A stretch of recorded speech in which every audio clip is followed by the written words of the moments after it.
विद्यार्थियों, कैसे हो सभी। आज हम 2020 में आने वाला बहुत ही ज़्यादा इंपॉर्टेंट क्वेश्चन, 6 मार्क्स का क्वेश्चन, 29 नंबर पे ये क्वेश्चन पूछा जाता है। इस बार इस क्वेश्चन के आने की पूरी संभावना है, जो कि हमारे सामने है सिमिलरिटी यानी समरूपता चैप्टर का क्वेश्चन, और ये है थेल्स प्रमेय।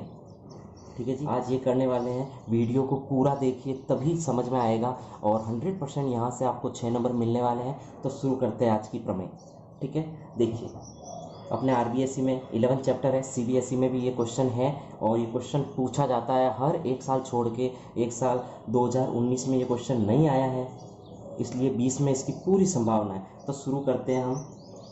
आधारभूत अनुपातिक प्रमेय, या इसका दूसरा नाम है थेल्स प्रमेय, बेसिक प्रोपोर्शनली थ्योरम या बीपीटी थ्योरम या फिर थेल्स थ्योरम।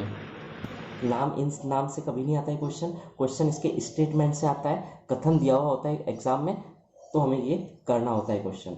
ठीक है, सबसे पहले देखिए इस थ्योरम की स्टेटमेंट क्या है। ठीक है, देखो, किसी त्रिभुज की एक भुजा के समांतर खींची गई एक रेखा, ठीक है, त्रिभुज की शेष दो भुजाओं को प्रतिच्छेद करे तो यह दोनों भुजाओं को समान अनुपात में बांटती है। सबसे पहली चीज आपको एक बताता हूँ, कोई भी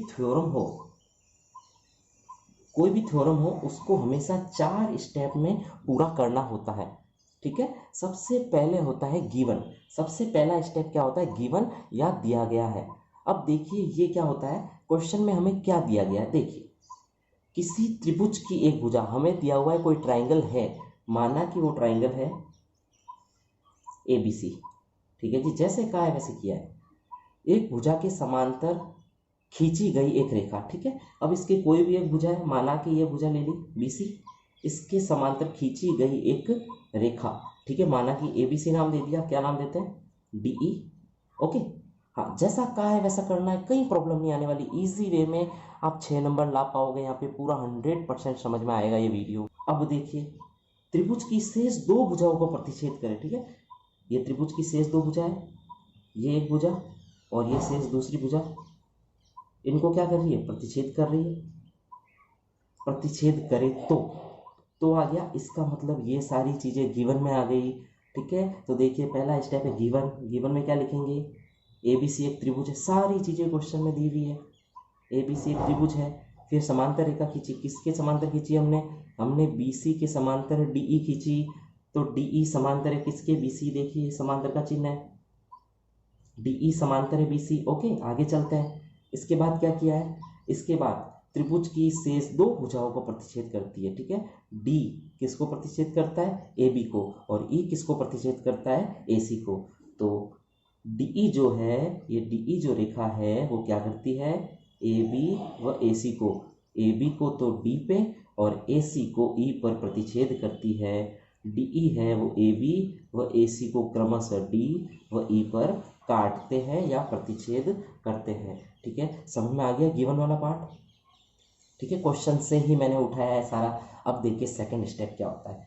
सेकंड स्टेप होता है we have to prove that. हमें क्या प्रूफ करना है? देखिए, हमें प्रूफ करना है यह दोनों भुजाओं को समान अनुपात में विभाजित करती है। दोनों भुजाओं को मतलब ये दोनों भुजाओं को क्या करती है? समान अनुपात में बांटती है। रेशियो इक्वल होगा। कैसे रेशियो? कि इस पॉइंट के ऊपर बटा नीचे, ये कैसा होगा? रेशियो इनका इक्वल होगा। यानी कि कहने का मतलब AD upon DB is equal to AE upon EC। ये हमें क्या करना है? प्रूफ करना है। देखिए इजी है ना, AD upon DB is equal to AE upon EC। ये अपने दो पार्ट हो गए। अब देखिए स्टेप नंबर 3। स्टेप नंबर 3 कुछ क्वेश्चन में करना होता है जहां हमें ज़रूरत होती है। इस क्वेश्चन में हमें कुछ कंस्ट्रक्शन करने की ज़रूरत है, कुछ रचना करने की ज़रूरत है। अब देखिए ये आपको पर्टिकुलर याद रखना पड़ता है किस थ्योरम में कौन सी रचना करनी है। देखिए यहाँ क्या रचना करनी है। सबसे पहली मैं आपको रचना बताता हूँ। आपको इनको मिलाना है, तो क्या है? B को E से मिलाया, और इसी प्रकार D को क्या किया? C से मिलाया। सबसे पहली रचना BE व CD को मिलाया। ओके, कहीं प्रॉब्लम नहीं आने वाली है। ठीक है, फिर देखिए अब दूसरी रचना करनी है। मैंने यहाँ से लंब डाला इस पर, किस पर, ए बी पर लंब डाला, क्या डाला, ई तो लिखा हुआ है, माना कि एफ, ठीक है, और एफ के बाद क्या आता है, जी, तो ए सी पर लंब डाला क्या, डी जी, ये लंब का साइन है, 90 डिग्री कहते हैं, ठीक है। देखो A B C D E, तो यहाँ क्या नाम दे दिया, एफ, और यहाँ क्या नाम दे दिया, जी, तो क्या हो गया, ई एफ।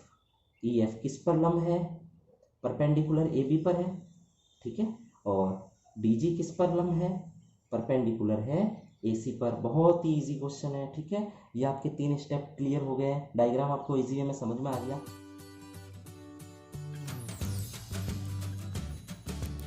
क्वेश्चन का सबसे इम्पोर्टेंट पार्ट, फोर्थ पार्ट, जिसमें हम प्रूफ करेंगे कि जो क्वेश्चन में पूछा गया है वो कैसे आएगा, इसको बोलते हैं उत्पत्ति या फिर प्रूफ। अब देखिए डायग्राम हमारे सामने कंप्लीट है। अब इस क्वेश्चन में थोड़ा ध्यान रखना है, क्वेश्चन की शुरुआत कैसे करनी है।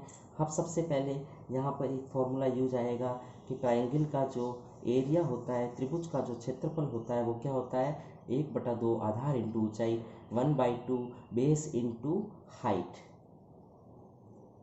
ठीक है जी। ये फॉर्मूला यूज आने वाला। अब देखिए इस फॉर्मूले को कैसे अप्लाई करते हैं। देखिए इसकी स्टार्टिंग कैसे होती है। सबसे पहले मैं क्या करता हूँ, मैं 2 ट्राइंगल लेता हूँ, मैं 2 ट्राइंगल का रेशियो लेता हूँ। ध्यान रखना है क्वेश्चन में रेशियो निकालना है तो हम रेशियो से स्टार्टिंग करेंगे। क्या करूँगा, 2 ट्राइंगल का रेशियो लूँगा, एक तो ये वाला ट्राइंगल, एक तो ये वाला ट्राइंगल, ठीक है, और एक ये वाला ट्राइंगल। कौन सा, ए डी ई का area upon D B E का एरिया, ए डी ई का एरिया, डी बी ई का एरिया। दोस्तों मैं वीडियो शूट कर रहा था और इधर कैमरा बंद हो गया। चलो फिर से देखते हैं, कोई बात नहीं, मैंने डिस्क्राइब कर दिया है सारा, फिर से देखते हैं।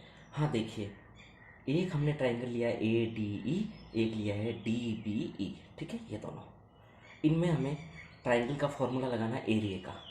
देखो 1/2 इंटू बेस इंटू हाइट।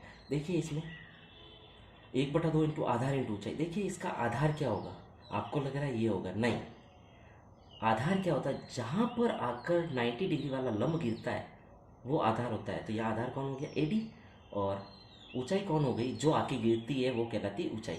तो ऊंचाई क्या हो गई, E F, 1/2 A D into E F. Clear. फिर इसमें देखिए, अब आपको एक चीज़ बता देता हूँ। देखिए ऊपर ए डी आ गया तो नीचे क्या चाहिए, डी बी चाहिए, क्योंकि आंसर है। अब देखिए नीचे भी 1/2 आधार इंटू ऊंचाई आएगा, तो यहाँ पर देखिए बी डी या डी बी आ जाएगा, और ये दोनों आपस में कट जाएंगे, ये दोनों भी सेम आएंगे, तभी कटेंगे, तभी तो ये आंसर आएगा। तो कुछ चीज़ें अपन को ऐसे ही समझने की होती है। फिर भी बता देता हूँ ये चीज़ें कहाँ से आई। देखो इस ट्राइंगल में देखिए 1/2 आधार इंटू ऊंचाई। अब देखिए इसमें आधार इधर माना है तो इसमें भी इसको ही मानेंगे, बी डी कहो या डी बी कहो। ऊंचाई देखिए यहाँ पर कोई 90 डिग्री नहीं दिख रहा है, तो इसी ट्राइंगल का ही ये पार्ट है। देखिए इस शीर्ष से बाहर की तरफ ये जा रहा है, तो ये भी ऊंचाई ही है, तो ई एफ। और इस प्रकार ये दोनों आपस में कैंसिल, और क्या बच गया, ए डी बटा बी डी, ए डी बटा बी डी, ये आ गया। अब आपको पता चल गया, मैं अगला लूँगा उससे क्या आएगा, ए ई बटा ई सी आएगा, ठीक है। करते हैं। अब देखिए पहले ये और ये लिया, इस बार ये और ये लेना है, तो क्या लेंगे, सिमिलर ए डी ई लेंगे और ई डी सी लेंगे, ये वाला, ठीक है, ये दोनों लेंगे इस बार। देखिए इसका एरिया, हाँ ऊपर वाले का देखिए इस बार 1/2 आधार इंटू ऊंचाई। देखिए अब मैं आधार कौन सा लूँगा, ये आधार ये लूँगा, इस पे आके कौन गिर रहा है, ऊंचाई, ठीक है। इस तरफ तो आधार ये लिया, ऊंचाई कौन, ये, पर इस बार किसको लूँगा, आधार ए ई को, ऊंचाई कौन लूँगा, इस पे आके कौन गिर रहा है, डी जी, तो 1/2 ए इंटू डी जी। अब आप समझ गए, ए ही आ गया तो नीचे क्या आने वाला है, ई सी आने वाला है, ठीक है। और बाकी देखिए ई सी आएगा और ये आपस में कैंसिल हो जाएगा, ये आपस में कैंसिल हो जाएगा। कैसे, देखिए 1/2 आधार, देखिए इसका आधार कौन कहलाएगा, इसका आधार होगा इसी, और ऊंचाई कौन होगा, ऊंचाई हो जाएगी इस बार डीजी हो जाएगी, ठीक है, क्योंकि पिछली बार ये हो गई थी, इस बार कौन हो जाएगी, डीजी। डीजी से डीजी कैंसिल, 1/2 से 1/2 कैंसिल, ये आ गया। तो ऊपर वाली इक्वेशन में ये आया, नीचे वाली इक्वेशन में ये। अब आपको देखिए इक्वेशन 1 और 2 में आंसर दिखाई दे रहा है, ये पता है कब इक्वल होंगे? अपन को ये दोनों इक्वल प्रूफ करने हैं ना, बराबर। ये दोनों कब प्रूफ होंगे? जब ये दोनों बराबर होंगे। अब ये दोनों अगर अपन ने बराबर प्रूफ कर दिया तो हमारा आंसर आ जाएगा। इन दोनों को बराबर करने के लिए क्या जरूरत है बताइए? देखो, अंश दोनों का, न्यूमरेटर दोनों का सेम है, यही तो चेंज है। इसका मतलब आपको इसको और इसको क्या बनाना है? बराबर बनाना है। ये कौन है? ये वाले दोनों ट्राइंगल ही तो है। इन दोनों ट्राइंगल के एरिया को इक्वल बनाना है। कैसे बनेगी? एक प्रमेय है, एक थ्योरम है। क्या है प्रमेय? देखिए, प्रमेय कहती है अगर समान समांतर रेखाओं के बीच, ठीक है, देखो ये दोनों समांतर रेखाओं के बीच दो त्रिभुज है, बीच और समान आधार, आधार देखिए इन दोनों त्रिभुजों का सेम है डीई।